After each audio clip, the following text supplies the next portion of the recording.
CTD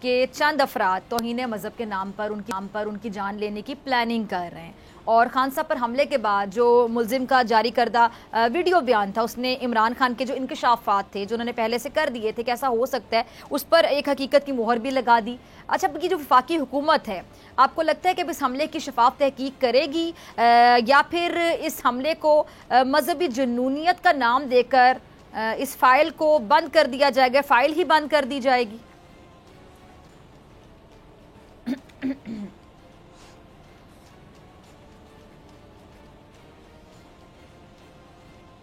جی قریشی صاحب، آپ سن پا رہے ہیں؟ سب کچھ آن ریکارڈ ہے، اور آپ نے خود کہا، آپ تو خود اس نشست میں موجود تھیں جس میں خان صاحب نے یہ باتیں کی، لیکن اس سے پہلے عمران خان عوام کو اعتماد میں لے چکے تھے، رحیم یار خان کے جلسے میں اور میاں والی کے جلسے میں۔ جی صحافیوں سے جنہوں نے گفتگو کی تھی زمان پاک میں بلا کے، اس میں میں موجود تھی، آپ صحیح کہا کہ یہ بات ان کے علم میں ہے کہ ان کو نشانہ بنایا جائے گا، اور جو انہیں پولیٹیکلی ایلیمنیٹ کرنے میں ناکام دکھائی دے رہے ہیں، اب وہ ان کو شاید فزیکلی ایلیمنیٹ کرنے کی کوشش کر رہے ہیں، کرنا چاہتے ہیں، لیکن میرا ایمان ہے کہ اللہ تعالیٰ مارنے والے سے بچانے والا زیادہ مضبوط ہے۔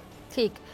اچھا قریشی صاحب، یہ جو ارشد شریف شہید کے قتل کے حوالے سے گزشتہ رات ایک ہولناک جو حقائق سامنے آئے ہیں، 18 دن گزر گئے لیکن اس کے باوجود ارشد شریف کی جو پوسٹ مارٹم رپورٹ ہے وہ جاری نہیں کی گئی ہے، اور گزشتہ رات جو المناک حقائق سامنے آئے ہیں وہ تمام تر خدشات کی تصدیق بھی کرتے ہیں۔ تو حقیقی آزادی مارچ سے ایک روز پہلے ایسے انکشافات کا ایک مخصوص صحافی کے ذریعے نشر ہونے کا کیا مقصد ہو سکتا ہے؟ اس حوالے سے آپ کا موقف کیا ہے؟ دیکھیے، بالکل جس نے بھی اس پروگرام کو دیکھا پسند نہیں کیا۔ پہلی بات تو یہ ہے کہ ان کی والدہ پر، ان کی اہلیہ پر، ان کے بچوں پر کیا بیتی ہوگی، اس کا اندازہ آپ لگا سکتی ہیں۔ بالکل نامناسب تھا اس کو چلانا، اس کو اس طرح اس کا ذکر کرنا، بڑا ایک تکلیف دہ ایک وہ تھا سارا مرحلہ۔ اب سنا ہے کہ انہوں نے اس کو ڈیلیٹ بھی کر دیا ہے، اور اب اس سے لوگ لا تعلق بھی ہو رہے ہیں۔ عمران خان صاحب نے آج وزیر آباد میں جو خطاب کیا، آج عمران خان صاحب نے آج وزیر آباد میں اپنے خطاب میں ایک سوال اٹھایا کہ یہ رپورٹ، یہ فوٹیج انہیں کہاں سے ملی؟ ان کی جو اپنی فیملی ہے وہ ابھی پوسٹ مارٹم رپورٹ حاصل کرنے میں کامیاب نہیں ہوئی، تو ان صاحب کو یہ کہاں سے ملی، اس کا بھی کھوج لگانا چاہیے کہ اس کے پیچھے کون تھا۔ ٹھیک ہے۔ اچھا قریشی صاحب، آپ لوگ اب یہ ظاہری بات ہے آپ لوگوں نے جو قافلہ لے کر چلنا ہے حقیقی آزادی لانگ مارچ کا، اس کو آگے جا کے خان صاحب بھی جوائن کر لیں گے، اس کا دوبارہ باقاعدہ آغاز ہو گیا ہے اس ناخوشگوار واقعے کے بعد۔ اچھا، اب یہ بتائیے کہ جو آپ کا واحد مطالبہ ہے صاف اور شفاف انتخابات کا اعلان کیا جائے، تو یہ مطالبہ آپ کو لگتا ہے وہاں جانے سے پہلے مان لیا جائے گا، اور اگر نہیں مانا جاتا تو کیا یہ دھرنے کی شکل اختیار کرے گا آپ کا یہ لانگ مارچ، یا پھر یہ تحریک چلے گی؟ کیونکہ خان صاحب کا میں نے کنٹینر پہ انٹرویو کیا تھا اس واقعے سے کوئی 2 دن پہلے، تو انہوں نے کہا تھا کہ یہ تحریک رکے گی نہیں، 20 لاکھ لوگ وہاں چلے جائیں گے، پریشر لیں گے، لیکن اگر پریشر نہیں ملیں گے تو تحریک نہیں رکے گی، تحریک چلتی رہے گی۔ تو آگے کیا پلانز ہیں آپ کے؟ میں کوئی پیشن گوئی نہیں کر سکتا، کیونکہ سچویشن جو ہے اس پہ کوئی ایک ایسی انسرٹن سچویشن ہے کہ کوئی حتمی بات نہیں کی جا سکتی۔ مثال کے طور پہ وزیر اعظم شہباز شرم الشیخ سے ٹیک آف کرتے ہیں، ٹویٹ کرتے ہیں کہ وہ پاکستان آ رہے ہیں، اور یک لخت ان کا جہاز مڑ جاتا ہے اور وہ لندن پہنچ جاتے ہیں۔ 3.5 گھنٹے کی میٹنگ کل ہوئی، 3.5 گھنٹے کی میٹنگ آج ہوئی۔ ان میٹنگ میں کیا ہو رہا ہے؟ بظاہر وہ کہتے ہیں کہ فیملی گیٹ ٹوگیدر تھا، آپس میں کھانا کھایا۔ نہیں، یہ کھانا نہیں کھایا، یہ کچھ وہاں پک رہا ہے، اور اس کی بھی کھوج لگانی چاہیے۔ جو کچھ وہاں ذکر ہو رہا ہے، کیا یہ آفیشل سیکرٹس ایکٹ کی وائلیشن تو نہیں ہو رہی؟ کیا یہ جو اوتھ انہوں نے لیا ہے اس کو وائلیٹ تو نہیں کر رہے؟ کیا ہو رہا ہے لندن میں، اور کیوں ہو رہا ہے؟ ٹھیک ہے، آپ کا ماننا ہے قریشی صاحب کہ وہاں صرف کھانا نہیں کھایا بلکہ وہاں پہ کچھ پک رہا ہے. بہت شکریہ شامد قریشی صاحب آپ کے وقت کے لیے. اسی کے ساتھ اجازت، آپ سے ملاقات ہوگی انشاءاللہ پیر کے روز سیم ٹائم سیم چینل. اگر زندگی نے وفا کی، دعاؤں میں یاد رکھیے گا، اپنے پیاروں کا بہت خیال رکھیے گا. اللہ نگہبان.